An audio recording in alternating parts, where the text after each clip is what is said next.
नमस्कार, जय हिंद प्यारे साथियों। कैसे हैं आप सभी लोग? उम्मीद है आप सभी लोग अच्छे होंगे।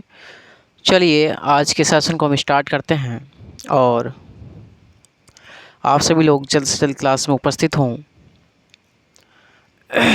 जैसे कि हम जानते हैं साथियों कि हम लोग राजनीतिक सिद्धांत में पहली यूनिट में हम लोगों ने देखा था कि 4 चैप्टर होंगे अपने। पहला चैप्टर होगा राजनीतिक सिद्धांत का अर्थ, क्षेत्र, उपागम और पद्धतियाँ।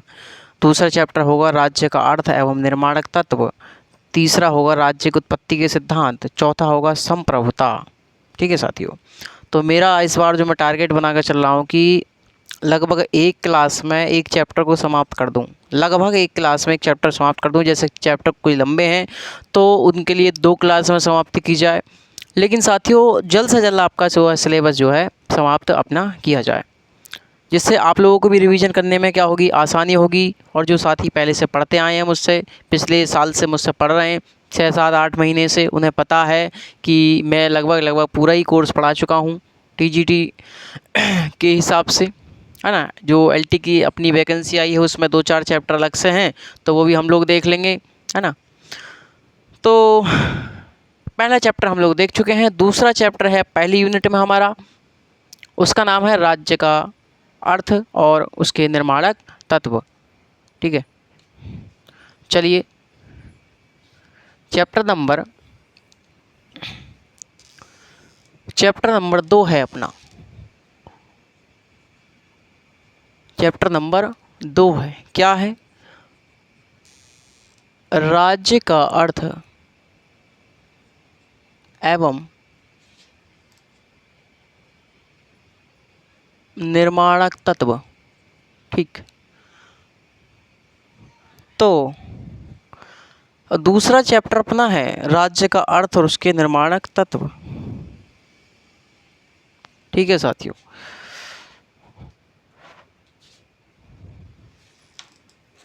ठीक, तो बात करते हैं राज्य की। ये जो राज्य है साथियों, राज्य राजनीति का या राजनीतिक विज्ञान का केंद्रीय विषय होता है। क्या होता है? राज्य क्या होता है मेरे साथी? ये जो राज्य है, राज्य क्या है? केंद्रीय विषय है। केंद्रीय विषय होता है किसका? केंद्रीय विषय होता है किसका भैया? राजनीतिक विज्ञान का। राजनीतिक विज्ञान का, यानी कि जो भी कोई विचारक होगा, जो भी कोई सिद्धांत बनेगा, वो कहाँ पर बनेगा? वो राज्य में ही बनेगा। राज्य के ऊपर ही क्या किया जाएगा? उस पर लागू किया जाएगा। राज्य पर ही कोई विचारक अपने विचार रखेगा, यानी केंद्रीय विषय क्या है? राज्य है। समझ रहे हैं आप मेरी बात? ये जो राज्य होता है, राज्य राजनीतिक रूप से संगठित समाज को हम राज्य कहते हैं। यानी कि राज्य किससे बनता है? तो राज्य समाज से बनता है। राज्य समाज से बनता है। तो हम कह सकते हैं कि भैया जो राजनीतिक रूप से संगठित समाज है उसको हम लोग क्या कहेंगे? राज्य कहेंगे। तो हम लोग कह सकते हैं कि राजनीतिक रूप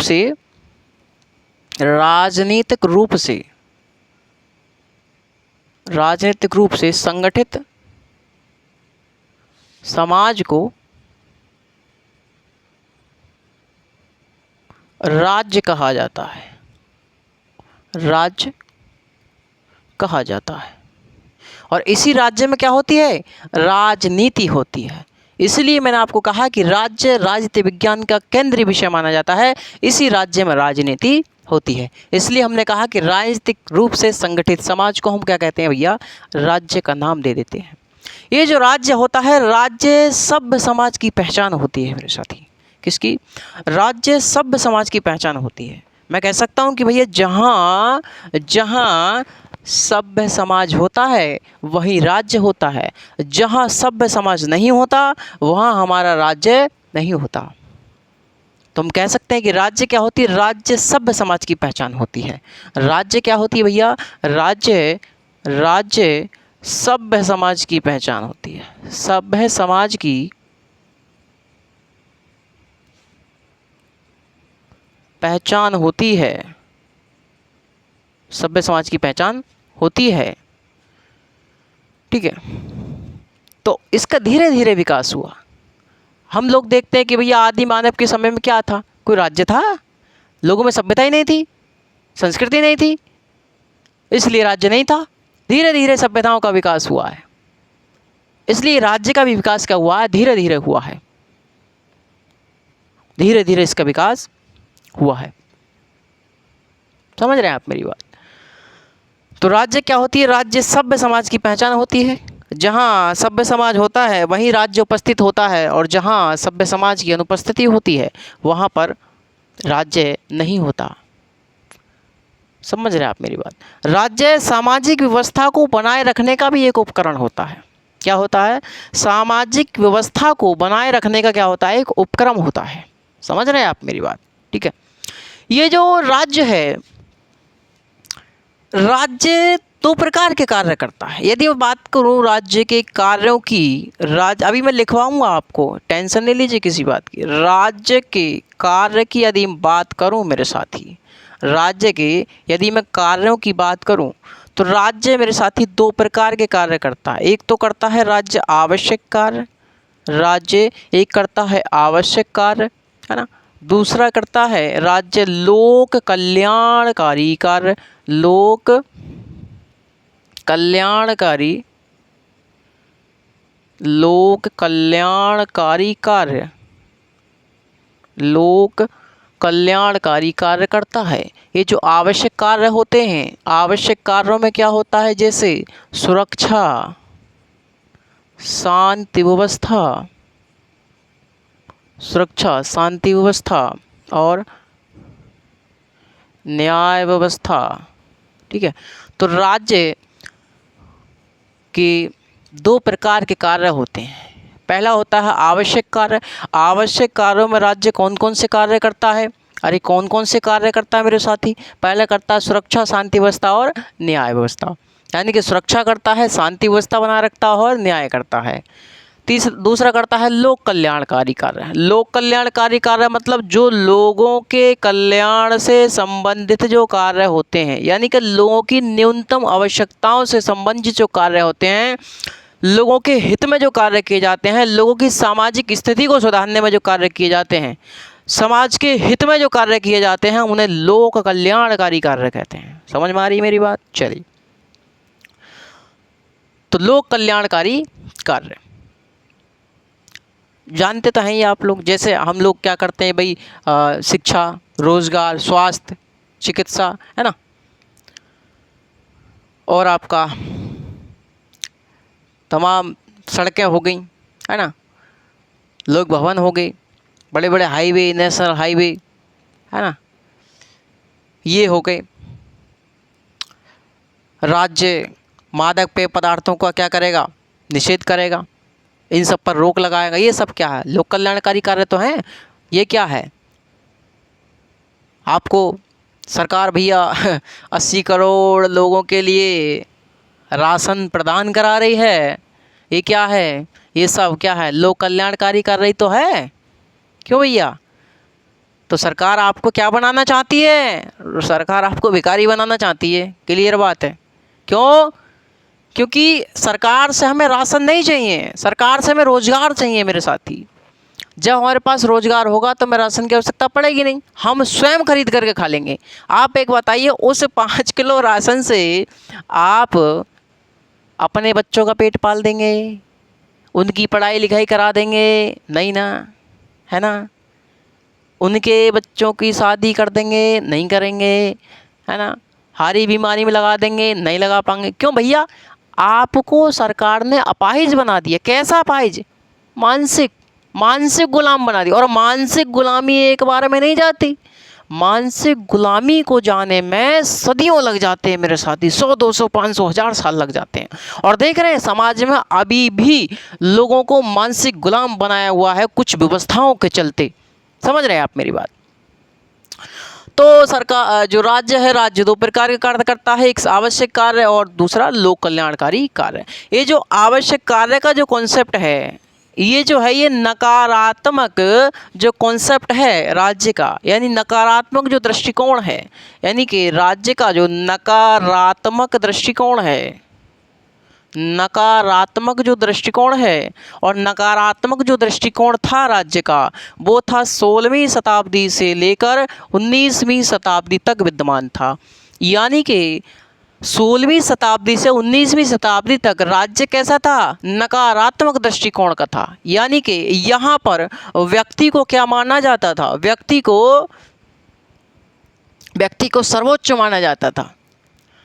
व्यक्ति प्राथमिक था। यहाँ पर सभी व्यक्ति एक समान थे, है ना। और राज्य के कार्यों को सीमित किया गया था। यदि राज्य का हस्तक्षेप बढ़ता तो व्यक्ति की स्वतंत्रता क्या होती? कम होती। इसीलिए नकारात्मक जो उदारवादी हैं या जो नकारात्मक स्वतंत्रता के समर्थक हैं, वो ये मानते हैं कि यदि व्यक्ति की स्वतंत्रता में राज्य का हस्तक्षेप बढ़ता है तो व्यक्ति की स्वतंत्रता क्या होती है? कम हो जाती है, शिथिल पड़ जाती है। इसलिए ये राज्य को क्या करना चाहते हैं? राज्य के कार्यों को सीमित कर देना चाहते थे 19वीं शताब्दी से 19वीं शताब्दी तक, 16वीं शताब्दी से। ये कैसा था? ये नकारात्मक दृष्टिकोण था। तो यहाँ के जो विचारक थे, इन्होंने राज्य कैसा था? यहाँ पर इस समय नकारात्मक राज्य था। यानी कि राज्य केवल सुरक्षा, शांति, व्यवस्था और न्याय के कार्य करता। राज्य सामाजिक, आर्थिक और राजनीतिक क्षेत्र में हस्तक्षेप नहीं करेगा, ये कहते हैं ये लोग, नकारात्मक दृष्टिकोण के समर्थक। ठीक है भाई। अगले बात करें, आगे चल करके 20वीं शताब्दी में क्या आया? लोक कल्याणकारी राज्य का क्या आया? कॉन्सेप्ट आया। हालांकि नकारात्मक दृष्टिकोण के बाद सकारात्मक दृष्टिकोण आया। सकारात्मक दृष्टिकोण का ही एक विकसित रूप क्या होता है? लोक कल्याणकारी कार्य होता है। तो 20वीं शताब्दी में यह अस्तित्व में आया है। ठीक है भाई।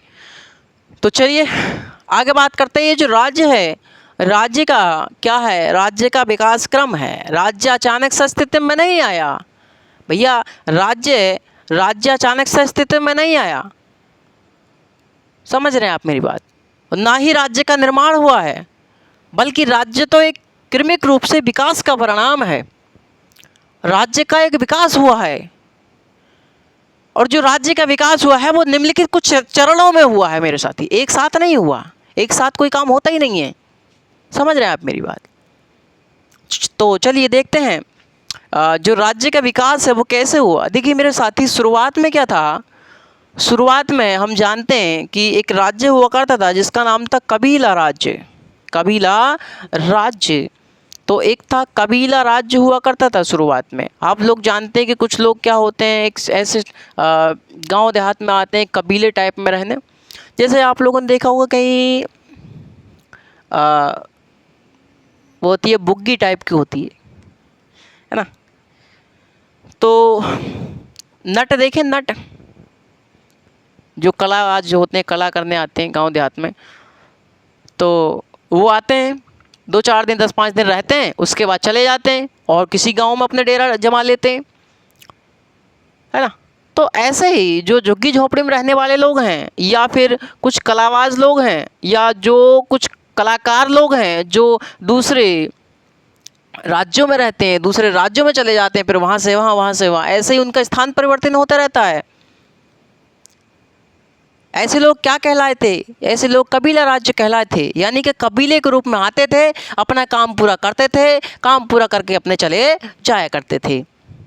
इसको हमने कहा कबीला राज्य। उसके बाद क्या हुआ? उसके बाद मेरे साथी नदी घाटी के किनारे सभ्यताओं का विकास हुआ। किसके? नदी घाटी के किनारे सभ्यताओं का विकास हुआ। और जब नदी घाटी के किनारे सभ्यताओं का विकास हुआ, नदी घाटी के किनारे क्या हुआ? सभ्यताओं का विकास हुआ। सभ्यताओं का मेरे साथी विकास हुआ। सभ्यताओं का विकास हुआ। तो कौन सा राज्य अस्तित्व में आया? तो मेरे साथी, तो कौन सा राज्य अस्तित्व में आया? पूर्वी राज्य। पूर्वी राज्य या प्राच्य साम्राज्य। प्राच्य साम्राज्य, पूर्वी राज्य या प्राच्य साम्राज्य अस्तित्व में आया। इसके बाद मेरे साथी, इसके बाद क्या हुआ? इसके बाद इथियन और भूमध्य सागरीय क्षेत्रों में क्या हुआ, सभ्यताओं का विकास हुआ। इसके बाद इथियन और भूमध्य सागरीय क्षेत्रों में सभ्यताओं का विकास हुआ। इथियन और भूमध्य सागरीय क्षेत्रों में सभ्यताओं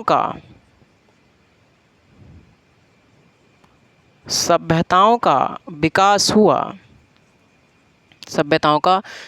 हुआ। तो कौन सा राज्य अस्तित्व में आया?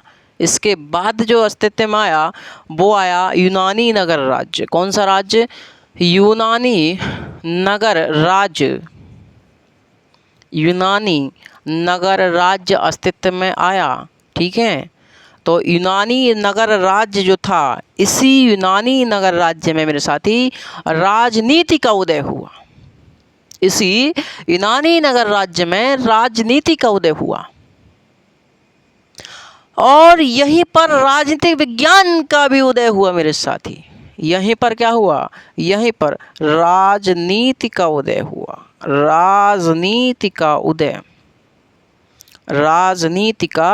उदय हुआ और यहीं पर क्या हुआ? यहीं पर राजनीतिक विज्ञान का उदय हुआ। राजनीतिक विज्ञान का उदय, तो यहीं पर इन दोनों चीज़ों का उदय हुआ।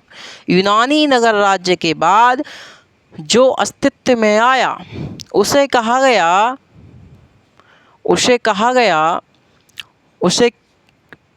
कहा गया मेरे साथी रोमन साम्राज्य।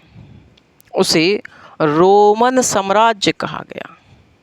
रोमन साम्राज्य कहा गया। रोमन साम्राज्य के उदय के साथ ही क्या हुआ? रोमन साम्राज्य के उदय के साथ ही प्राचीन काल का अंत हुआ। यानी कि प्राचीन काल का अंत हुआ। प्राचीन जो काल था वो पहली शताब्दी से लेकर और भैया 6वीं शताब्दी तक था। 6वीं शताब्दी तक ये अब तक क्या था? अब तक प्राचीन काल था। जैसे ही रोमन साम्राज्य का उदय हुआ और प्राचीन काल का यहाँ पर अंत हुआ और मेरे साथी यहाँ पर मध्यकाल की शुरुआत हुई। किसकी भैया? मध्यकाल की शुरुआत हुई। मध्यकाल की शुरुआत जो मानी जाती है 6वीं शताब्दी से लेकर 15वीं शताब्दी तक मानी जाती है। क्लियर है भैया? चलिए, बहुत अच्छे। तो रोमन साम्राज्य का यहाँ पर उदय हुआ। ठीक है, एक सेकंड रुकिएगा।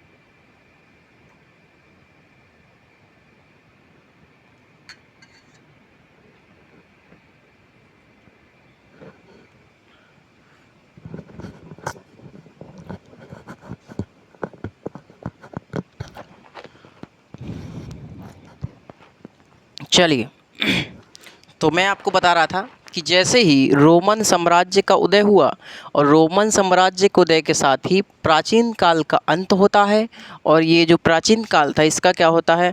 अंत होता है और ये जो मध्यकाल था उसकी शुरुआत होती है। ठीक है मेरे साथी? चलिए, रोमन साम्राज्य जब उदय हुआ तो हमने आपको बताया कि मध्यकाल की शुरुआत हुई और मध्यकाल में क्या था? मध्यकाल में सामंती राज्य था। यानी कि क्या था? सामंती राज्य। यहाँ पर क्या थी? सामंती व्यवस्था मौजूद थी। यहाँ पर कैसी व्यवस्था थी? यहाँ पर सामंती व्यवस्था थी। सामंती व्यवस्था का प्रचलन यहाँ पर सामंती व्यवस्था का प्रचलन था, यहाँ पर विशेषाधिकारों का प्रचलन था, विशेषाधिकारों का प्रचलन था, यहाँ पर विशेषाधिकारों का प्रचलन था। यहाँ क्या था, धर्म का बोलबाला था, धर्म का बोलबाला था, धर्म का बोलबाला था। नंबर 4, धर्म का बोलबाला था। इसके बाद बात करें तो सत्ता बंटवारे पर आधारित थी, सत्ता बंटवारे पर आधारित थी। ठीक है, तो मैंने आपको बताया कि भैया जैसे ही मध्यकाल की शुरुआत हुई, मध्यकाल में क्या था, सामंती राज्य था, और सामंती राज्य में क्या था, सामंती व्यवस्था का प्रचलन था, यानी कि जमींदारी प्रथा यहाँ पर हुआ करती थी, जमींदारी प्रथा थी, और यहाँ पर बहुत अधिक मात्रा में जमींदार हुआ करते थे, बहुत अधिक मात्रा में मेरे साथी जमींदार हुआ करते थे। ये इन जमींदारों के पास हजारों एकड़ ज़मीन हुआ करती थी, 2000, 4000, 5000 एकड़ ज़मीन हुआ करती थी, लेकिन एक बहुत अधिक संख्या जो जनता रह रही है उसके पास ज़मीन नहीं थी, वो पट्टे पर काम किया करती थी, वो लीज पर काम किया करती थी।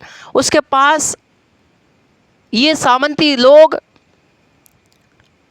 कुछ पट्टे दे दिया करते थे कि लीजिए ये हमारी ज़मीन है, आप इसको कीजिए, इस पर जो अनाज उगे उसे हमें दीजिए और हम आपको खाने योग्य, जो खाने लायक है, खाने के लिए कुछ अनाज आपको देंगे।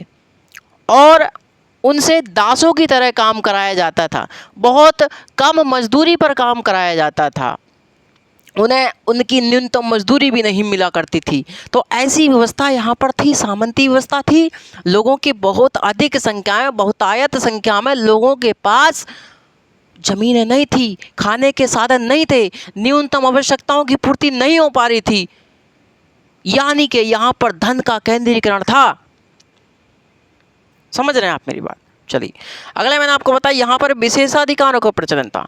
कुछ ही लोगों के पास केवल विशेषाधिकार होते थे, जो राजा होते थे या फिर जो कुलीन वर्ग था, जो राजा के समर्थक होते थे, है ना, या जो धर्म के जो चर्च के पादरी वगैरह हुआ करते थे, जो धर्म के ठेकेदार हुआ करते थे, केवल उन्हीं के पास क्या थे, कुछ विशेष अधिकार प्राप्त थे। बकाया जनता को मूर्ख समझा जाता था।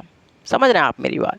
आगे मैं आपको बताऊंगा नेक्स्ट चैप्टर में कि एक था राज्य की उत्पत्ति का दैवी उत्पत्ति के सिद्धांत, दैवी उत्पत्ति के सिद्धांत।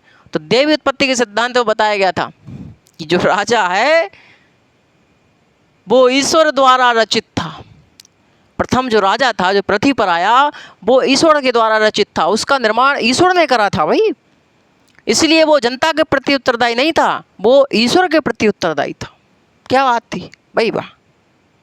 बात करेंगे, कल को बात करेंगे इसके बारे में। नेक्स्ट चैप्टर अपना ये इस चैप्टर को मैं समाप्त करके जाऊंगा, चिंता नहीं कीजिएगा। तो यहाँ पर धर्म का बोलबाला था। मैंने आपको बताया जो धर्म के जो बड़े बड़े लोग हुआ करते थे, जो ठेकेदार हुआ करते थे, जो पादरी हुआ करते थे चर्च वगैरह के, उन्हीं के हाथों में सब कुछ व्यवस्थाएं थी। सत्ता बंटवारे पर आधारित थी, वंशानुगत शासन था। कैसा था? वंशानुगत शासन था, वंशानुगत शासन था, वंशानुगत शासन था यहाँ पर। ठीक है भाई, यानी कि राजा का बेटा ही राजा हुआ करता था भैया। जैसे मान चलो हमारे दादा राजा हैं, है ना, हमारे दादा राजा हैं, उनके बेटा राजा बनेंगे, मतलब हमारे पापा, उसके बाद फिर उनके बेटा मतलब हम होंगे, एम.एन. चौधरी सर, तो हम राजा बनेंगे भाई साहब। मतलब राजा वाजा कॉन्सेप्ट में हम विश्वास ना करते, राजा के कॉन्सेप्ट से मैं तो भैया बहुत दूर हूँ।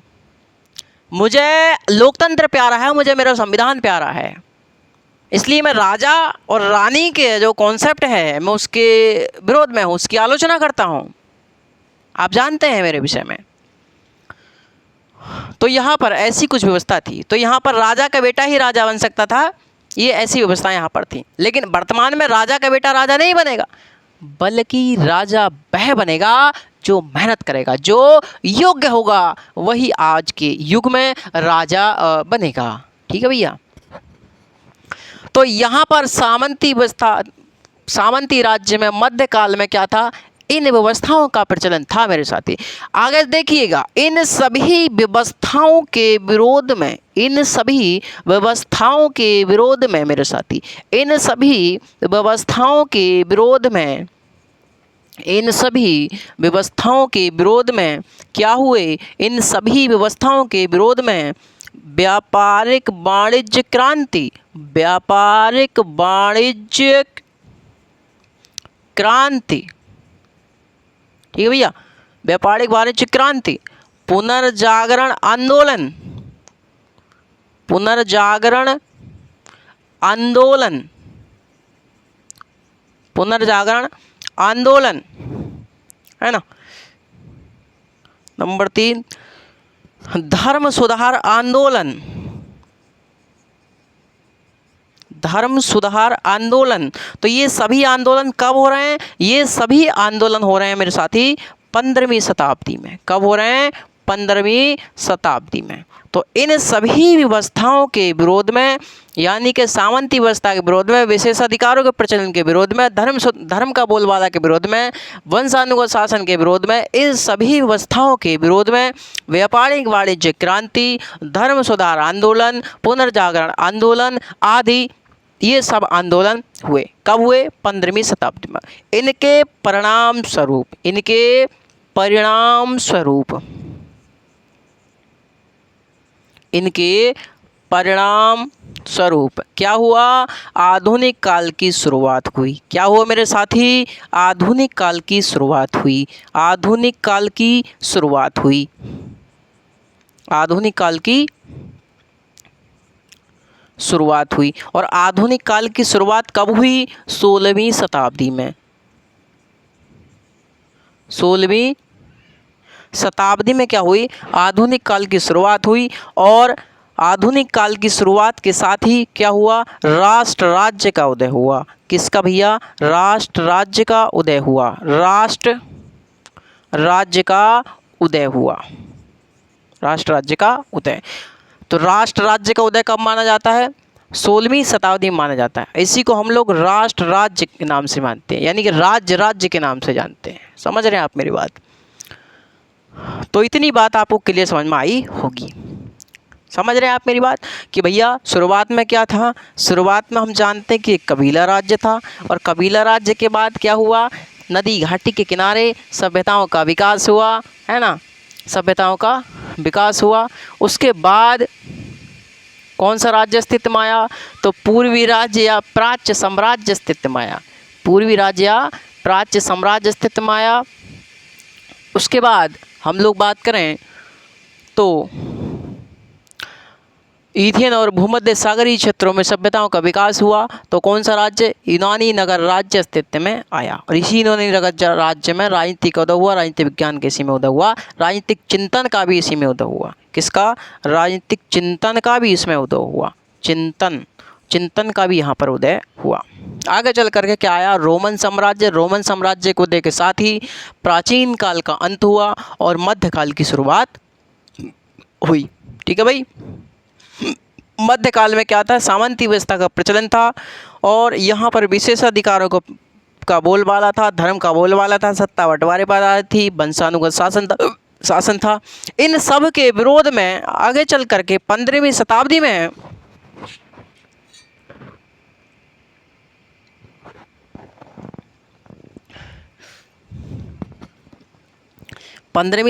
में व्यापारिक वाणिज्य क्रांति, पुनर्जागरण आंदोलन, धर्म सुधार आंदोलन आदि आंदोलन क्रांतियाँ हुए। उसके परिणाम स्वरूप क्या हुआ कि राष्ट्र राज्य का उदय हुआ 16वीं शताब्दी में। यहीं से हम लोग आधुनिक काल की शुरुआत मानते हैं। क्लियर है भैया, यहाँ तक क्लियर है मेरे भैया जी। अरे हाँ या ना, चलिए बहुत बढ़िया। तो जितने मेरे भाई और बहन जुड़े हुए हैं, आप सभी लोग चैनल को सब्सक्राइब करके नोटिफिकेशन की घंटी दबा दें ताकि आप लोगों तक क्लास का जो नोटिफिकेशन है वो पहुँच सके। ठीक है भाई। तो आप लोग सिलेबस की चिंता ना करें, सिलेबस भाई के ऊपर छोड़ दीजिए। भाई आपका मतलब कई सालों से पढ़ाता हुआ आया है और कई सालों तक पढ़ाएगा, है ना। जब तक मेरे बुद्धि में, मेरे शरीर में दम है, तब तक मैं पूरी कोशिश करूँगा अच्छे से अच्छा कंटेंट प्रोवाइड कराने की। ठीक है भैया। और ये ज़िंदगी है, ज़िंदगी भर आदमी सीखता है, जब सीखता है तो नया कुछ सिखाता है ना। ऐसा ही हम लोग प्रवृत्ति मानव की है। तो साथियों इतना आप लोग लिख लें पहले, क्योंकि ठीक है उसके बाद हम लोग राज्य के निर्माण तत्वों पर बात करेंगे, क्योंकि समय लग जाएगा, इसलिए मैं कह रहा हूँ आपसे आप लोग रफ कॉपी निकाल करके लिख लीजिएगा। ठीक है भाई, चलिए लिखना स्टार्ट करें भाई साथी मेरे सभी।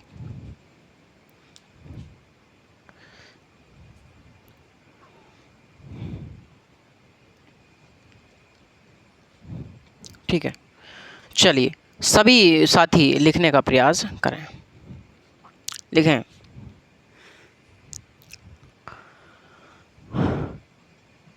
हेडिंग बनाएं, राज्य का अर्थ। राज्य का अर्थ।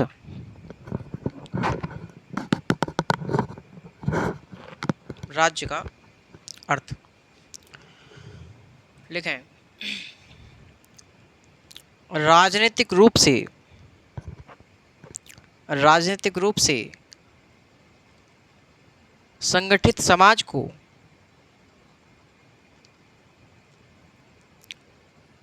राजनीतिक रूप से संगठित समाज को राज्य कहा जाता है। राज्य कहा जाता है। आगे लिखें।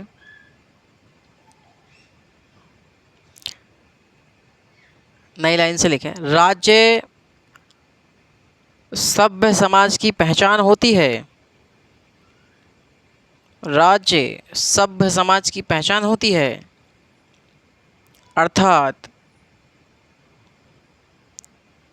जहाँ राज्य होता, जहाँ सभ्य समाज होता है, अर्थात जहाँ सभ्य समाज होता है वहीं राज्य की कल्पना की जा सकती है। वहीं राज्य की कल्पना की जा सकती है।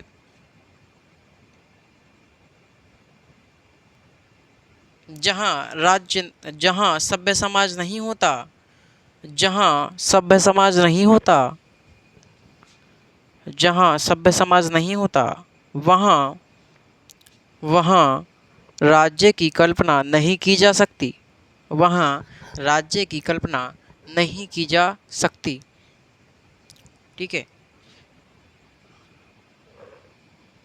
आगे लिखें। नोट लिखें, नोट नोट डाल के लिखें। नोट नंबर 1 लिखें।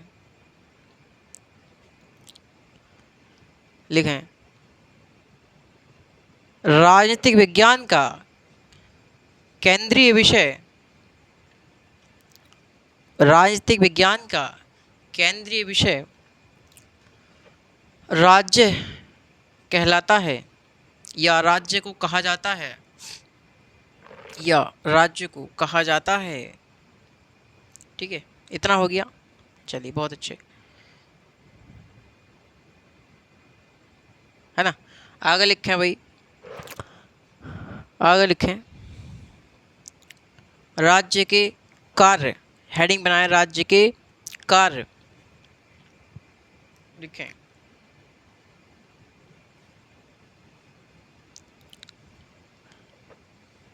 राज्य, राज्य दो प्रकार के,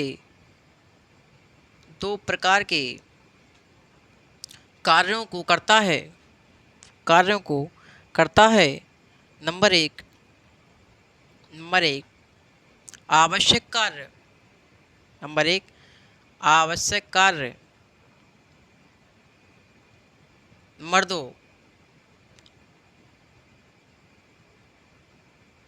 नंबर 2 लोक कल्याणकारी कार्य। नंबर 2 लोक कल्याणकारी कार्य। लोक कल्याणकारी कार्य। ठीक है, लिखें आवश्यक कार्य में लिखें। हेडिंग डालें आवश्यक कार्य, लिखें। लिखें आवश्यक कार्य के अंतर्गत, आवश्यक कार्य के अंतर्गत सुरक्षा, शांति व्यवस्था, सुरक्षा, शांति व्यवस्था, सुरक्षा, शांति व्यवस्था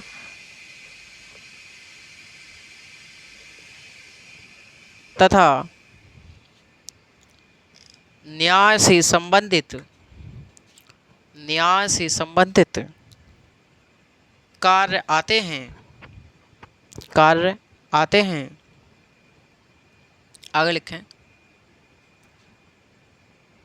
16वीं शताब्दी से लेकर 19वीं शताब्दी तक, 16वीं शताब्दी से लेकर 19वीं शताब्दी तक, 16वीं शताब्दी से लेकर 19वीं शताब्दी तक राज्य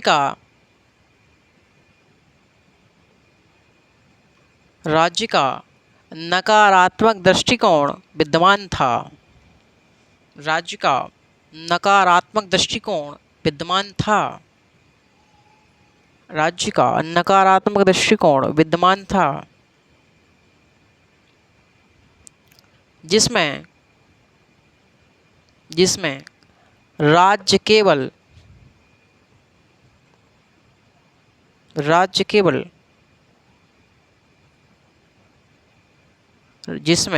केवल आवश्यक कार्य, ब्रैकेट में लिखें, आवश्यक कार्य ब्रैकेट में सुरक्षा, शांति व्यवस्था तथा न्याय तथा न्याय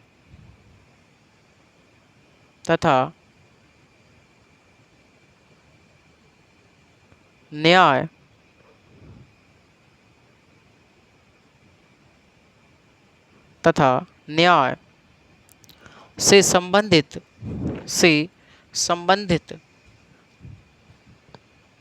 कार्य करता था,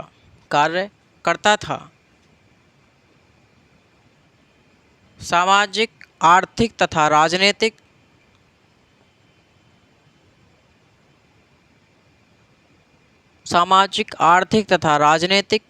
क्षेत्रों में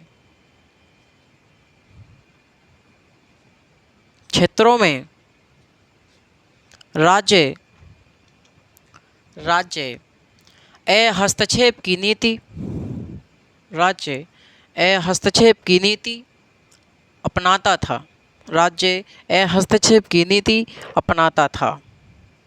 ठीक है भैया, अपनाता था। ठीक है, आगे लिखें, लोक कल्याणकारी कार्य। लिखें आगे, लिखें,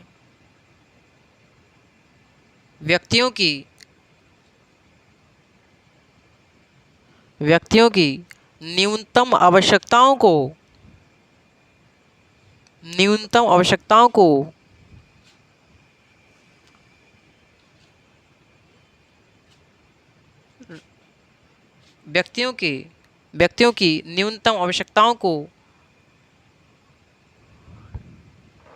पूरा करने वाले कार्यों को जन कल्याण से संबंधित कार्य कहा जाता है, जन कल्याण से संबंधित कार्य कहा जाता है, जिसके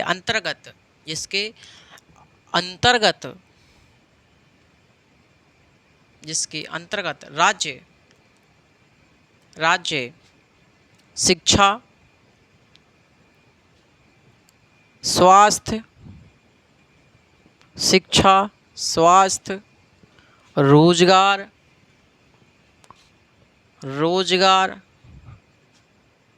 सड़क, परिवहन,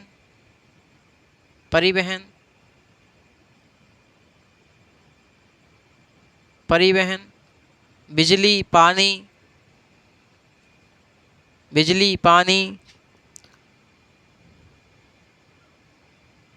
रोटी, कपड़ा, मकान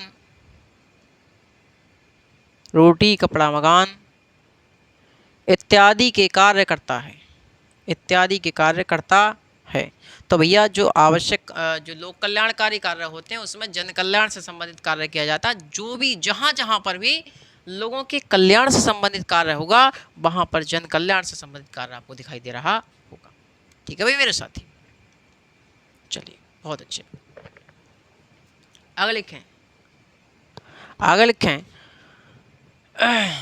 हमने आपको बताया, क्या बताया आपको मैंने कि भैया राज्य का विकास क्रम क्या है। तो राज्य का विकास क्रम जो है हम लोगों ने बताया आपको कि शुरुआत में कबीला राज्य था, उसके बाद नदी घाटी के, जी बिल्कुल ऐसा ही लिख लें आप लोग, ऐसा ही एक डायग्राम टाइप का बना लें अपनी कॉपी में, तो आपको कोई दिक्कत नहीं होगी। कबीला राज्य था, नदी घाटी के किनारे सभ्यताओं का विकास हुआ, पूर्वी राज्य आया, इथियन भूमध्य सागरीय क्षेत्रों में सभ्यताओं का विकास हुआ, यूनानी नगर राज्य आया, इसी में राजनीतिक चिंतन का उदय हुआ, राजनीतिक विज्ञान का उदय हुआ, है ना, राजनीति का उदय हुआ। इसके बाद मध्यकाल रोमन साम्राज्य आया, रोमन साम्राज्य को दे के साथ मध्यकाल की शुरुआत हुई, प्राचीन काल का अंत हुआ। क्या था मध्यकाल में? सामंती राज्य था, सामंती व्यवस्था का प्रचलन था, विशेषाधिकारों का प्रचलन था, धर्म का बोलबाला था, सत्ता बंटवारे पर आधारित थी, वंशानुगत शासन था। इन सब के विरोध में व्यापारिक वाणिज्यिक क्रांति, पुनर्जागरण आंदोलन, धर्म सुधार आंदोलन, ये सभी क्रांतियाँ आंदोलन हुए। इनके परिणाम स्वरूप क्या हुआ? आधुनिक काल की शुरुआत हुई 16वीं शताब्दी में और राष्ट्र राज्य का उदय हुआ। इसे ही हम राज्य के नाम से जानते हैं। क्लियर है भाई मेरे, है ना? ठीक है, अरे हाँ या ना, क्लियर है? बिल्कुल ठीक है, बिल्कुल आप लोग कमेंट कर सकते हैं। चलिए, अगर इतना आप लोगों ने लिख लिया है, आप लोग इसका स्क्रीनशॉट ले लीजिए, चाहे आप लोग इसको लिख लीजिए।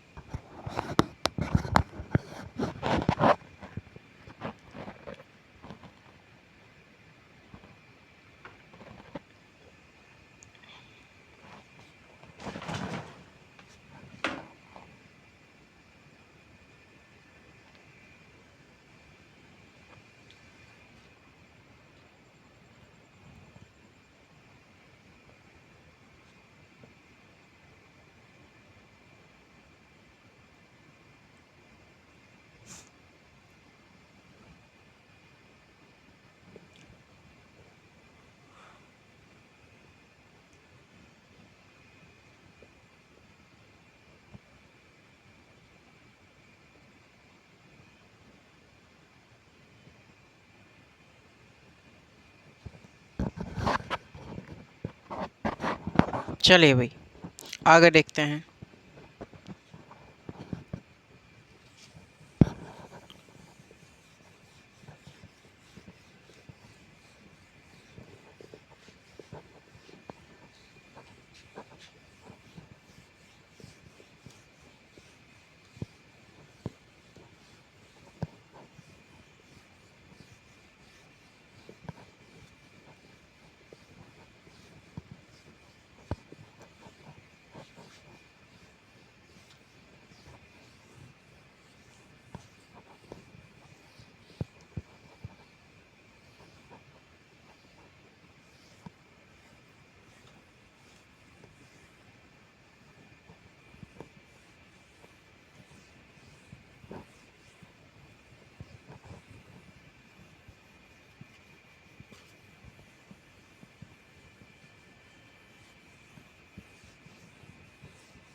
चलिए भाई, है ना, इतना सब कुछ लिख लिया होगा आप लोगों ने, उम्मीद है मुझे। आगे एक लाइन और लिख लीजिएगा नोट डाल करके, नोट नंबर 1 लिखें। राज्य शब्द का सर्वप्रथम प्रयोग, राज्य शब्द का सर्वप्रथम प्रयोग, सर्वप्रथम प्रयोग मैकियावली द्वारा अपने ग्रंथ प्रिंस में, अपने ग्रंथ द प्रिंस में किया गया, द प्रिंस में किया गया। अगर देखें भाई, राज्य के निर्माणक तत्व, ठीक है, राज्य के निर्माणक तत्व। राज्य के निर्माणक तत्व। राज्य के निर्माणक तत्व। और ये जो राज्य के निर्माणक तत्व हैं, ये कितने हैं? तो राज्य के निर्माणक तत्व 4 तत्व हैं। यानी राज्य 4 तत्वों से मिलकर के बनता है। 4 एलिमेंट आर रिक्वायर्ड, किसके लिए? राज्य के लिए। चलिए, पहला जनसंख्या। भैया जनसंख्या तो बहुत ज़रूरी है भैया, जनसंख्या तो बहुत ज़रूरी है मेरे लाडले। अरे हाँ या ना? चलिए, बहुत अच्छे। दूसरा होता है, जनसंख्या के बाद क्या होता है? भूभाग होता है। भूभाग होता है या फिर इसका भू क्षेत्र होता है। ठीक है। तीसरा होती है क्या? तीसरा होती सरकार। क्या होती है मेरे साथी? सरकार होती है, गवर्नमेंट होनी चाहिए। चौथा होती है संप्रभुता। संप्रभुता, सोवरेनिटी। सोवरेनिटी तो चौथा चैप्टर भी है अपनी पहली यूनिट में, है ना? तो आप लोग क्यों चिंता करते हैं? सोवरेनिटी तो आप लोग ऐसे पढ़ा देंगे, हम लोग बहुत अच्छी तरीक़ा से पढ़ा देंगे। चाहे वो एकलवादी संप्रभुता हो, चाहे बहुलवादी संप्रभुता हो, चाहे विशिष्ट वर्गीय, है ना? ये सब लोग देख लेंगे। चलिए, जनसंख्या की यदि मैं बात करूं, जनसंख्या की यदि बात करी जाए मेरे साथी, तो जनसंख्या क्या होता है? जनसंख्या राज्य का मूल तत्व होता है। मूल तत्व।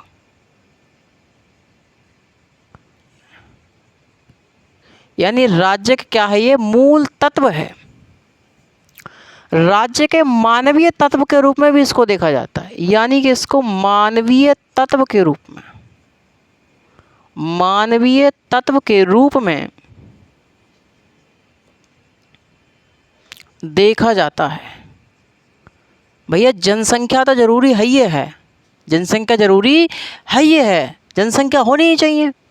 जब जनसंख्या ना होगी तो आप मतलब, मैं कह रहा हूँ कि एक बात बताओ भैया, राज्य मुझसे आपसे हम सबसे ही तो है, ये देश हम सबसे ही तो है। कि देश को पेड़ पत्थर ईंट चट्टानों की जरूरत नहीं होती। प्लेटो ने क्या कहा था? आप, अरे हमने आपको बताएंगे हम लोग।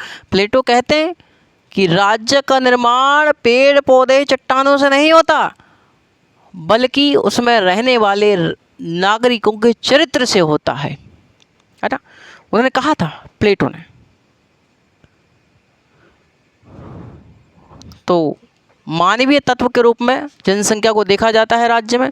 राज्य का मूल तत्व होता है। साथियों, एक राज्य में कितनी जनसंख्या होनी चाहिए, इसके बारे में कहीं नहीं लिखा गया है, कहीं नहीं बताया गया है। लेकिन अरस्तु ने पर्याप्त जनसंख्या शब्द का प्रयोग किया है। किसका? पर्याप्त जनसंख्या शब्द का प्रयोग किया है। अरस्तु कहते हैं, उनका एक कथन है कि राज्य की जनसंख्या इतनी अधिक नहीं होनी चाहिए कि वह आत्मनिर्भर ना बन सके, और इतनी कम भी नहीं होनी चाहिए कि वह आत्म सुरक्षा ना कर सके। अर्थात अरस्तु ने पर्याप्त जनसंख्या शब्द का प्रयोग किया, पर्याप्त जनसंख्या को कहा। और अरस्तु के अनुसार एक राज्य में 1 लाख जनसंख्या और 10,000 नागरिक होने चाहिए। 1 लाख जनसंख्या और 10,000 नागरिक होने चाहिए। वहीं प्लेटो ने 5,040 जनसंख्या की बात करी है, 5,040 जनसंख्या की बात करी है। ठीक है, तो ये सभी मैंने आपको बताया। लिखिए जरा, लिखिए। अरे बहुत जल्दी लिखें साथियों, आप लोग लिखें, क्योंकि समय अपने पास अभाव है समय का। क्लास लंबी जाती है, आप लोग जानते हैं। ये क्लास भी अपनी 1.5 घंटा के आसपास रहने वाली है, लगभग 1:25 या 1:27-28 की रहेगी। चलिए लिखें जल्दी फटाफट, जनसंख्या में लिखें, लिखें जल्दी भाई, लिखें।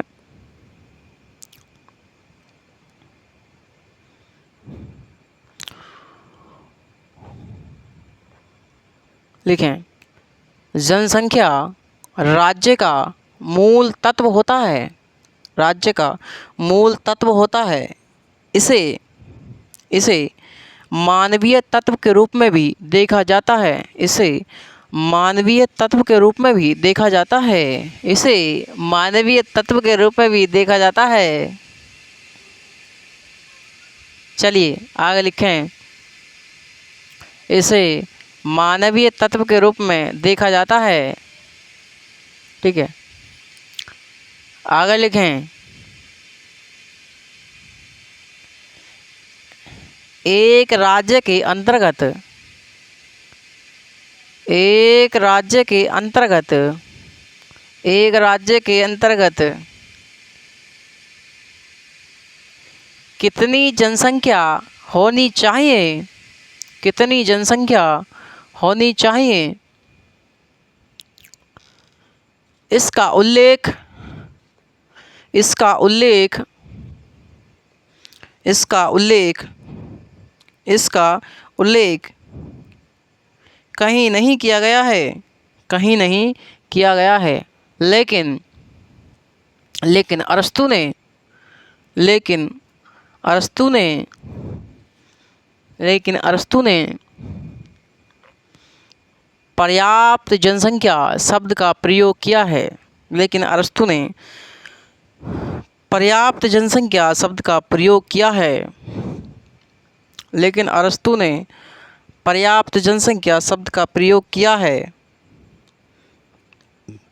लेकिन अरस्तू ने पर्याप्त जनसंख्या शब्द का प्रयोग किया है। ठीक है भाई, आगे लिखें,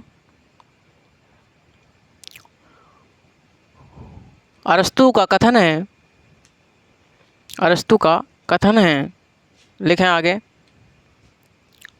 अरस्तू का कथन है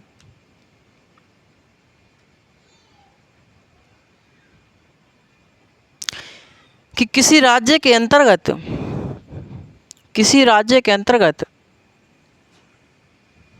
जनसंख्या इतनी अधिक नहीं होनी चाहिए, जनसंख्या इतनी अधिक नहीं होनी चाहिए कि वह आत्मनिर्भर न बन सके, कि वह आत्मनिर्भर न बन सके, आत्मनिर्भर न बन सके, और और इतनी कम भी नहीं होनी चाहिए, इतनी कम भी ना हो कि वह आत्म सुरक्षा ना कर सके, कि वह आत्म सुरक्षा ना कर सके, कि वह आत्म सुरक्षा ना कर सके। अर्थात अरस्तू ने कहा कि एक राज्य में पर्याप्त जनसंख्या होनी चाहिए, एक राज्य में पर्याप्त जनसंख्या होनी चाहिए, पर्याप्त जनसंख्या होनी चाहिए। ठीक है, लिखें, अरस्तू के अनुसार, अरस्तू के अनुसार, थोड़ा फास्ट लिखें, अरस्तू के अनुसार एक राज्य में, अरस्तू के अनुसार एक राज्य में, एक राज्य में 1 लाख जनसंख्या,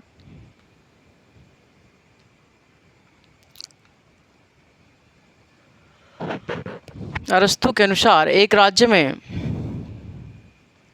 1 लाख जनसंख्या तथा 10,000 नागरिक होने चाहिए, 10,000 नागरिक होने चाहिए। वहीं प्लेटो ने 5,040 जनसंख्या बताई, वहीं प्लेटो ने एक आदर्श राज्य में 5,040 जनसंख्या बताई, 5,040 जनसंख्या बताई।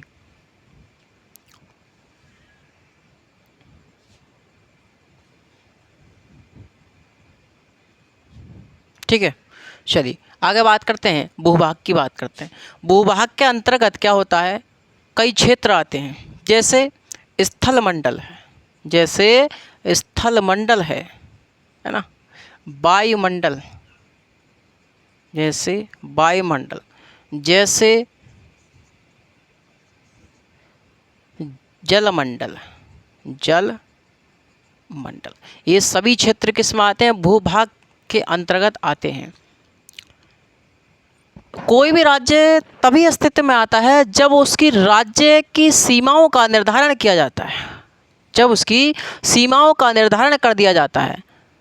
किसी राज्य की यदि सीमाओं का निर्धारण नहीं हुआ है तो वह राज्य तो होगा, राज्य तो होगा, लेकिन वह खुशहाल स्थिति में नहीं होगा, लेकिन वह खुशहाल स्थिति में नहीं होगा कि जैसा होना चाहिए। तो मैंने आपको बताया कि राज्य तभी अस्तित्व में आता है जब उसकी सीमाओं को क्या कर दिया जाता है? निर्धारित कर दिया जाता है। यदि सीमा निर्धारित नहीं है तो वह राज्य तो होगा, लेकिन वह क्या नहीं होगा? एक खुशहाल राज्य नहीं होगा। तो राज्य के क्षेत्र भूभाग के अंतर्गत स्थल मंडल, वायुमंडल तथा जलमंडल ये क्षेत्र आते हैं। यदि किसी राज्य के समीप समुद्र है तो समुद्र में 15 मील तक की दूरी उस राज्य के राज्य क्षेत्र का हिस्सा माना जाएगी। समझ रहे हैं आप मेरी बात? तो समुद्र में 15 मील तक की दूरी उस राज्य के राज्य क्षेत्र का हिस्सा मानी जाएगी। आप क्लियर हैं यहाँ तक? चलिए, तो साथियों कुछ ऐसे विचारक हैं, यहाँ से क्वेश्चन पूछा गया है पिछले टीजीटी में, आप ध्यान रखिएगा कि कुछ ऐसे राज्य हैं जो भूभाग को यानी भूक्षेत्र को राज्य का आवश्यक तत्व नहीं मानते। कुछ ऐसे हैं जो राज्य का आवश्यक तत्व मानते हैं, जैसे मान चलो भूभाग को राज्य का आवश्यक तत्व जो नहीं मानते हैं, जो नहीं मानते, वो कौन कौन हैं?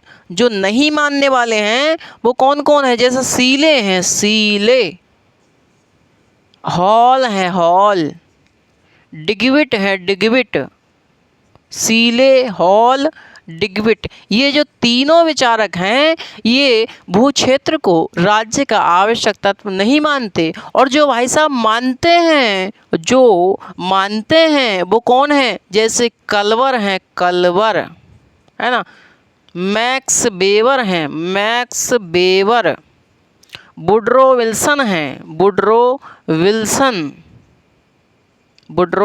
विल्सन, ठीक है। तो ये राज्य को आवश्यक तत्व, भूभाग को राज्य का आवश्यक तत्व मानते हैं, ये मानते हैं, ये नहीं मानते। पिछली बार क्वेश्चन क्या पूछा था? पिछली बार क्वेश्चन पूछा था निम्न में से किन विचारकों ने भूक्षेत्र को राज्य का आवश्यक तत्व नहीं माना? उसमें ऑप्शन में क्या था? उसमें ऑप्शन में था कलवर, जैसे उसमें ऑप्शन में था कलवर, है ना, मैक्स वेबर, वुडरो विल्सन, कहीं डी नंबर पर जा कर के लिखा था सीले, है ना। हो सकता है सीले ना दे अब करके कुछ और ऑप्शन में दे दे, हो सकता है वो पिछली बार पूछा था नहीं माना, हो सकता है इस बार पूछ ले तो जो नहीं मानने वाले हैं 3 उनका नाम दे देगा, एक इसका दे देगा मानने वाले का। तो क्वेश्चन बना, अगर देखिए दो, यदि यहाँ पर क्या है कि 2 प्रक्रियाएं दे रखी हैं, 2 ही विचारधारा दे रखी हैं, तो उन दोनों में से किसी एक विचारधारा को एग्जाम में पूछने की क्या होती है? प्रोबेबिलिटी होती है, उसको संभावना होती है। ठीक है भाई मेरे साथी? अरे हाँ या ना? चलिए भूभाग को लिखें, भूभाग को लिखें भाई, लिखें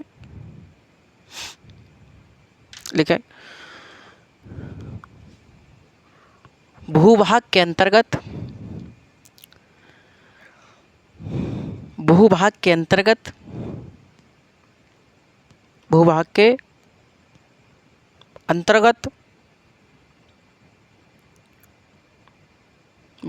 अंतर्गत स्थल मंडल, वायुमंडल तथा जलमंडल, स्थल मंडल, वायुमंडल तथा जलमंडल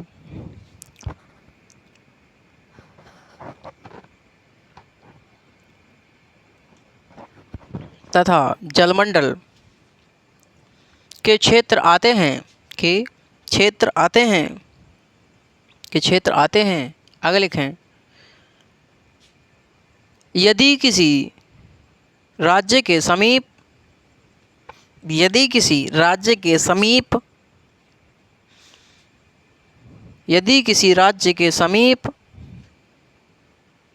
यदि किसी राज्य के समीप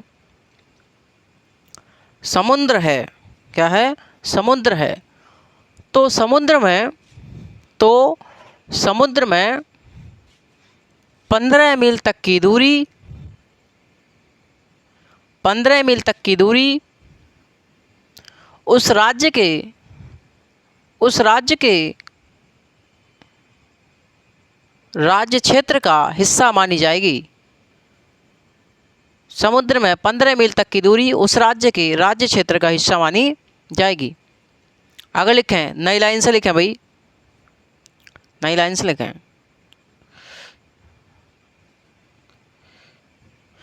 एक राज्य तभी अस्तित्व में आता है, एक राज्य तभी अस्तित्व में आता है जब उसकी सीमाएं निर्धारित होती हैं, जब उसकी सीमाएं निर्धारित होती हैं।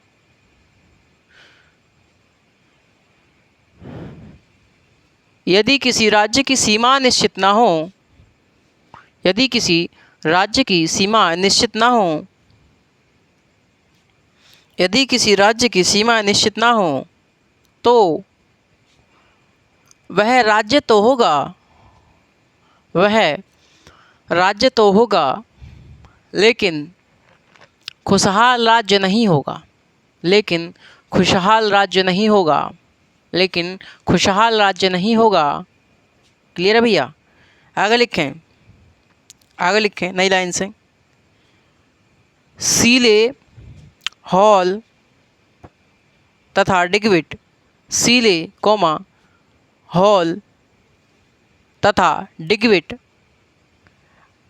आदि विद्वानों ने, आदि विद्वानों ने भूक्षेत्र को, भूक्षेत्र को, भूक्षेत्र को राज्य का, राज्य का आवश्यक तत्व नहीं माना, आवश्यक तत्व नहीं माना, तथा,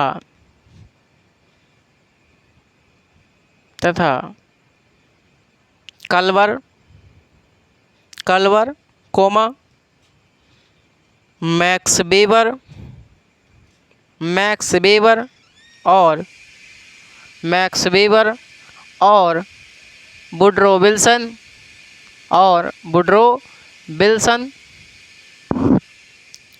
आदि विद्वानों ने, आदि विद्वानों ने, आदि विद्वानों ने, आदि विद्वानों ने भूक्षेत्र को, भूक्षेत्र को, भूक्षेत्र को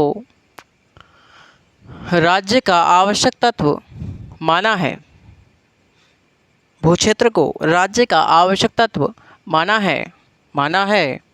ठीक है भाई, ये चर्चा हमारी हुई। क्लियर है?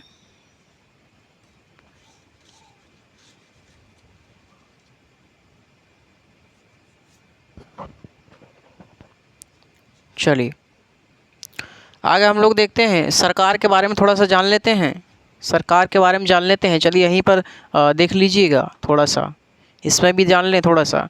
ये जो सरकार होती है, सरकार राज्य का मूर्त रूप होती है। क्या होती है? राज्य का मूर्त रूप होती है। यानी कि राज्य क्या है? राज्य अमूर्त अवधारणा है। राज्य क्या है? राज्य अमूर्त अवधारणा है।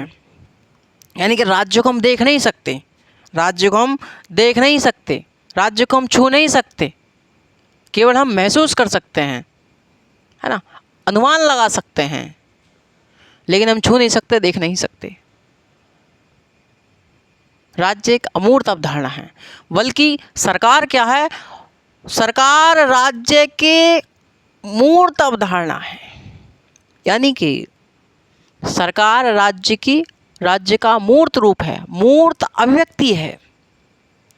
सरकार ही किसी राज्य की नीतियों को राष्ट्रीय और अंतर्राष्ट्रीय स्तर तक ले जाती है। सरकार ही किसी राज्य की नीतियों को अंतर्राष्ट्रीय तथा राष्ट्रीय इन सब लेवल पर, इन सब स्तर पर लेके जाती है। अंतर क्या है कि अंतर सीधा सीधा है कि भैया जो राज्य होता है, राज्य की सदस्यता अनिवार्य होती है, राज्य की सदस्यता अनिवार्य होती है, लेकिन सरकार की सदस्यता अनिवार्य नहीं होती। सरकार की सदस्यता अनिवार्य नहीं होती है। राज्य का जो आकार होता है, यदि आकार में बात करी जाए तो राज्य का आकार बड़ा होता है, बल्कि सरकार का आकार छोटा होता है, छोटा होता है। ऐसे एक है हॉब्स। हॉब्स ने राज्य और सरकार में कोई अंतर नहीं माना है। आप लोग आगे पढ़ेंगे कि हॉब्स का सामाजिक समझौते का सिद्धांत था। उन्होंने कहा था कि जो प्राकृतिक अवस्था में रहने वाले लोग हैं, इन प्राकृतिक अवस्था में रहने वाले लोगों ने आपस में समझौता किया और आपस में समझौता करके क्या बना लिया, एक सरकार गठन किया, एक राज्य गठन किया, है ना। इसी से सरकार बनी, इसी समझौते से सरकार बनी, इसी से राज्य बना, इसी से क्या बना, नागरिक समाज बना। समझ रहे आप। तो ये क्या था, ये एक पक्षीय समझौता था। इसलिए इन्होंने राज्य और सरकार में कोई परिवर्तन नहीं माना, कोई अंतर नहीं माना। वहीं जो लॉक थे, लॉक ने राज्य और सरकार में परिवर्तन माना, इन्होंने इसमें अंतर माना, डिफाइन किया दोनों को अलग अलग। इन्होंने बताया इनका जो समझौता था वो द्विपक्षीय था। एक समझौते से क्या बना, राज्य बना। जो नागरिक में समझौता हुआ वो सामाजिक समझौता था। जो पहला समझौता सामाजिक था, वहीं दूसरा समझौता इनका राजनीतिक था, जिनके फलस्वरूप सरकार बनी थी। यानी पहला समझौता राज्य सरकार उसके व्यक्तियों के बीच हुआ, दूसरा व्यक्ति और राज्य के बीच हुआ, तब जाके सरकार बनी थी। समझ रहे आप मेरी बात। तो हॉब्स ने क्या माना, हॉब्स ने राज्य और सरकार में कोई परिवर्तन नहीं माना, बल्कि लॉक ने राज्य और सरकार में परिवर्तन माना। क्योंकि इनका समझौता कैसा था, इनका समझौता द्विपक्षीय था। एक समझौते से सरकार बनी, दूसरे समझौते से क्या बना, दूसरे समझौते से राज्य बना। क्लियर भैया। हाँ चलिए, और इनका समझौता कैसा था, सशर्त समझौता था। उसमें हॉब्स ने बिना शर्त के अपनी शक्तियां, अधिकार शक्तियां एक राज्य एक समूह में सौंप दिए थे। समझे। तो उसका जो हॉब्स का जो राजा बना था वो निरंकुश राजा बना था, लेकिन वहीं लॉक का जो राजा है वो सीमित है। लॉक की सरकार कैसी है, सीमित सरकार का इसका समर्थक कहा जाता है, सीमित सरकार का इसको प्रतिपादक कहा जाता है। चलिए आगे हम लोग बात करेंगे, समय आने पर चिंता नहीं कीजिएगा आप लोग, ठीक है भैया। चलो आज हम लोग देखते हैं, ये लिखें ज़रा सरकार के बारे में, लिखें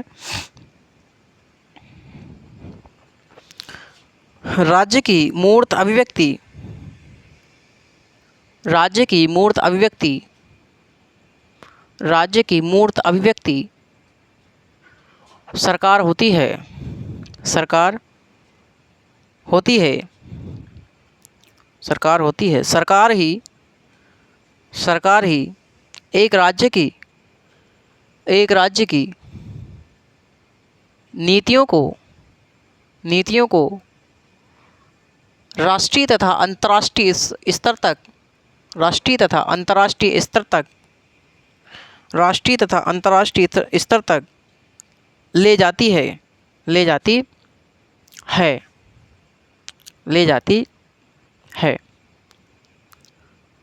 ठीक है भैया, राष्ट्रीय तथा अंतर्राष्ट्रीय लेवल तक ले जाती है, स्तर तक ले जाती है। आगे लिखें,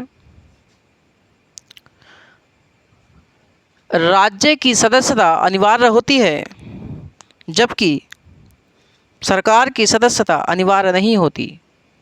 लिखें, राज्य की सदस्यता अनिवार्य होती है, जबकि सरकार की सदस्यता अनिवार्य नहीं होती है। आगे लिखें, राज्य का आकार बड़ा होता है, राज्य का आकार बड़ा होता है, जबकि जबकि सरकार का आकार जबकि सरकार का आकार छोटा होता है, जबकि सरकार का आकार छोटा होता है। आगे लिखें,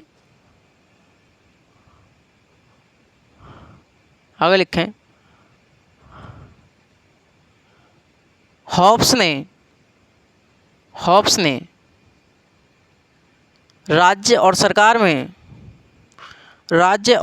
में कोई परिवर्तन नहीं माना, जबकि लॉक ने राज्य और सरकार में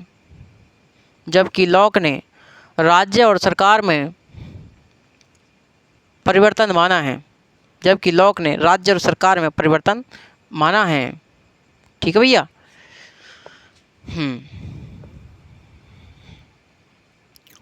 बात करें संप्रभुता की। संप्रभुता क्या होती है? संप्रभुता सोवरेनिटी है ना,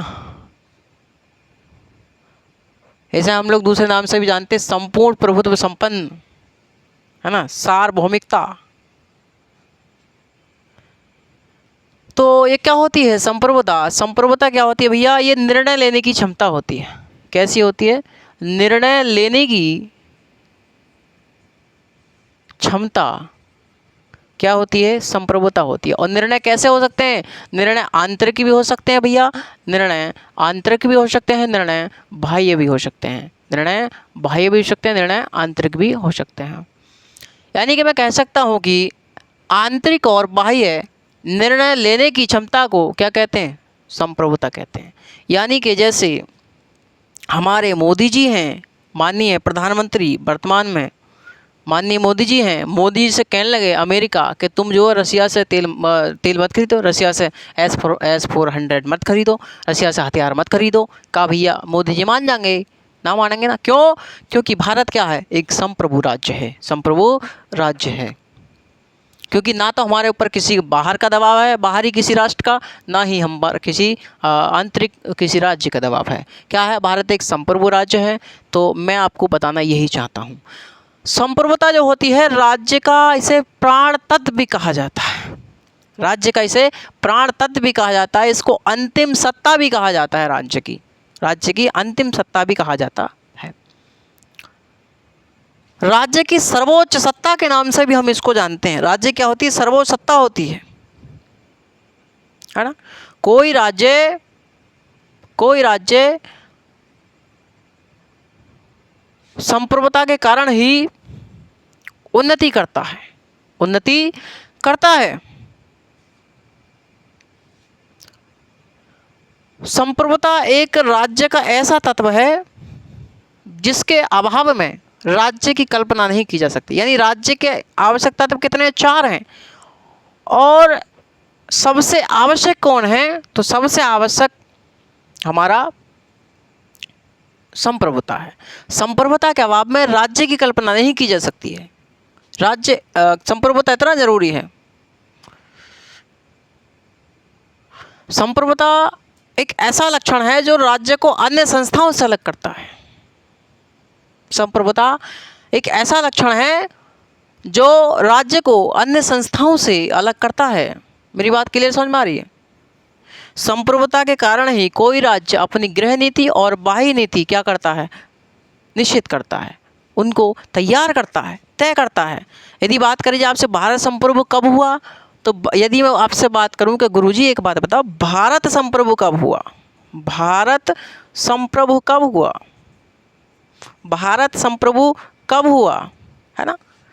तो बेटा मेरे और मेरे साथी और मेरे रसगुल्लो, है ना, तो भारत की यदि बात करी जाए, भारत संप्रभु कब हुआ? तो 26 जनवरी 1950, जिस दिन हमारा भारत का संविधान लागू हुआ, उस दिन हमारे पास क्या हुआ? निर्णय लेने की क्षमता आई। उस दिन हम लोग संप्रभु हुए, है ना, संप्रभु हुए। ठीक है भैया। और उससे पहले क्या थे? तो मेरी बात सुन लीजिएगा। 15 अगस्त 1947 से लेकर के 25 जनवरी 1950 तक। मेरी बात समझ में आ रही है? 25 जनवरी 1950 तक भारत क्या था? भारत एक डोमिनियन स्टेटस था। Dominion state, dominion state. इसको हम अधिराज्य के नाम से जानते हैं। अधिराज्य, अधिराज्य के नाम से जानते हैं। यानी कि ऐसा राज्य जिसमें सरकार तो आपकी होगी, लेकिन भाई साहब कानून आपका नहीं होगा। सरकार आपकी होगी लेकिन आपका कानून इसमें नहीं होगा। तो जो 15 अगस्त 1947 से, यानी भारत की आज़ादी के बाद और संविधान लागू होने से पहले तक, जो भारत पर सरकार तो थी, लेकिन सरकार किसके द्वारा चलाई जाती थी? तो 1935 के भारत शासन अधिनियम के द्वारा चलाई जाती थी। भारत शासन अधिनियम 1935 के द्वारा हमारा शासन किया जाता था, सरकार चलाई जाती थी। तो इसलिए भारत क्या था? 15 अगस्त 1947 से 25 जनवरी 1950 तक भारत संप्रभु नहीं था, बल्कि भारत एक डोमिनियन स्टेट या अधिराज्य था। भारत संप्रभु कब बना? 26 जनवरी 1950 को भारत एक संप्रभु राज्य बना। संप्रभु राज्य बना, संप्रभु गणतंत्र बना। ठीक है भैया? तो इतना आप लोग ध्यान रखेंगे। क्लियर है मेरे साथी? अरे हाँ या ना? चलिए इसमें लिखिए संप्रभुता में, लिखें संप्रभुता में, लिखें बहुत जल्दी।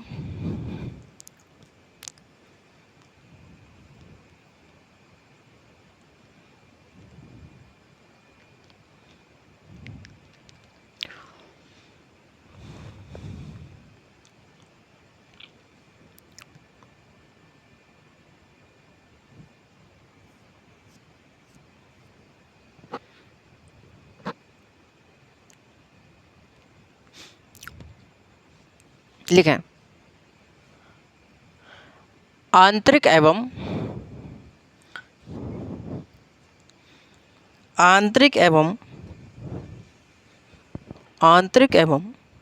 बाह्य निर्णय लेने की क्षमता को, आंतरिक एवं बाह्य निर्णय लेने की क्षमता को, आंतरिक एवं बाह्य निर्णय लेने की क्षमता को संप्रभुता कहा जाता है।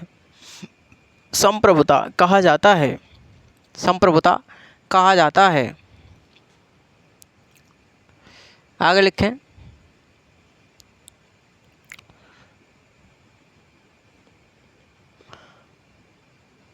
संप्रभुता राज्य का प्राण तत्व होती है। संप्रभुता राज्य का प्राण तत्व होती है।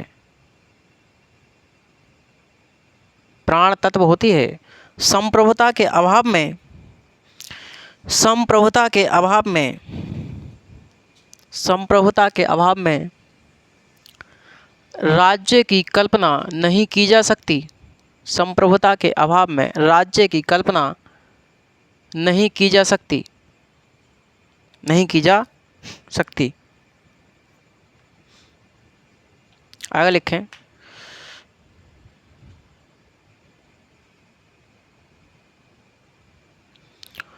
संप्रभुता को एक राज्य की सर्वोच्च शक्ति या सर्वोच्च सत्ता या अंतिम सत्ता के रूप में भी जाना जाता है। के रूप में भी जाना जाता है। आगे लिखें संप्रभुता एक ऐसा लक्षण है, संप्रभुता एक ऐसा लक्षण है जो राज्य को अन्य संस्थाओं से अलग करता है। जो राज्य को अन्य संस्थाओं से अलग करता है, अन्य संस्थाओं से अलग करता है। संप्रभुता के कारण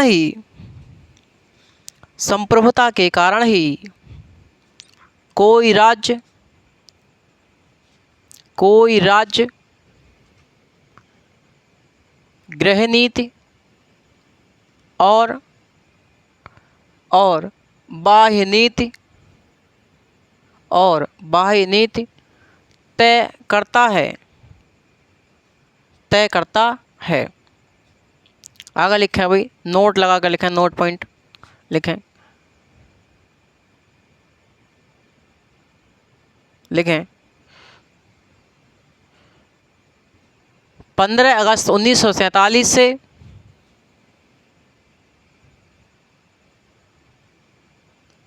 15 अगस्त 1947 से 25 जनवरी 1950 तक, 25 जनवरी 1950 अर्थात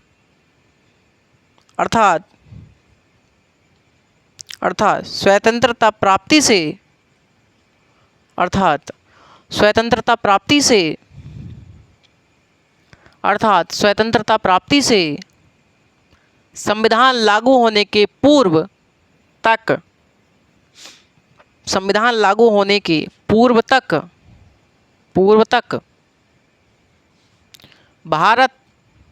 भारत एक डोमेनियन स्टेट, ब्रैकेट में लिखें अधिराज्य, भारत एक डोमेनियन स्टेट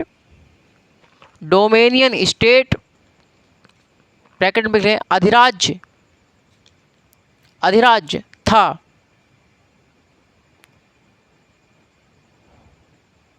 अधिराज्य था। इस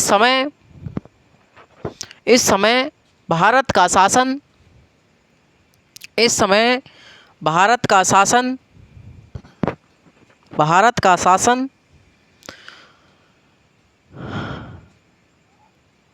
1935 के भारत शासन अधिनियम द्वारा चलाया गया। 1935 के भारत शासन अधिनियम, 1935 के भारत शासन अधिनियम द्वारा चलाया गया।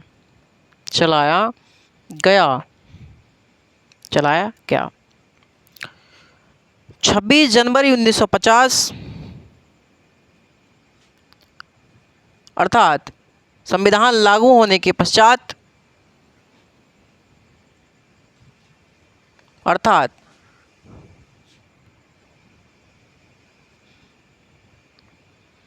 संविधान लागू होने के पश्चात, अर्थात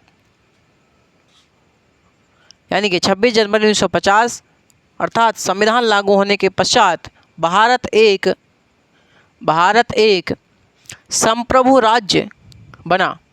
भारत एक संप्रभु राज्य बना। भारत एक संप्रभु राज्य बना।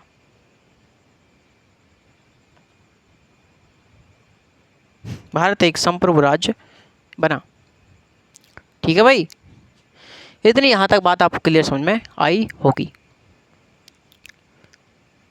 आपने कभी कभी राज्य का नाम सुना होगा। राज्य तो मैंने आपको बता दी क्या होता है। राज्य क्या है? राज्य एक भौतिक अवधारणा है। राज्य एक भौतिक प्रक्रिया है। समझ रहे हैं आप मेरी बात? राज्य एक भौतिक प्रक्रिया है, भौतिक तत्व है जो सुरक्षा, शांति व्यवस्था, न्याय के साथ साथ व्यक्तियों के न्यूनतम आवश्यकताओं की भी पूर्ति करता है।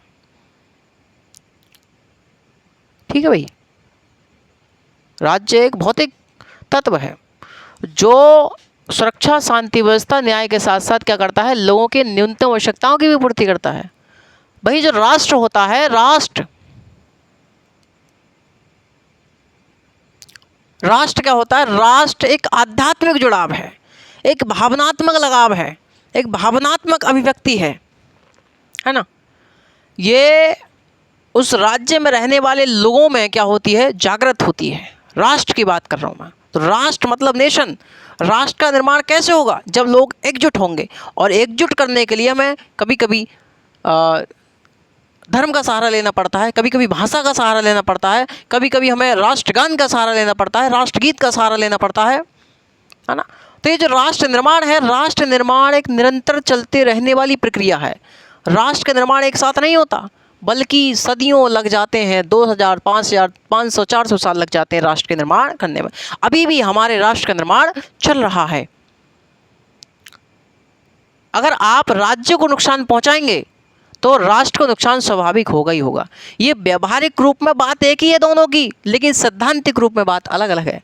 राष्ट्र एक भावनात्मक लगाव है, जुड़ाव है, इमोशनल अटैचमेंट है, और एक राज्य क्या है? राज्य एक भौतिक तत्व है।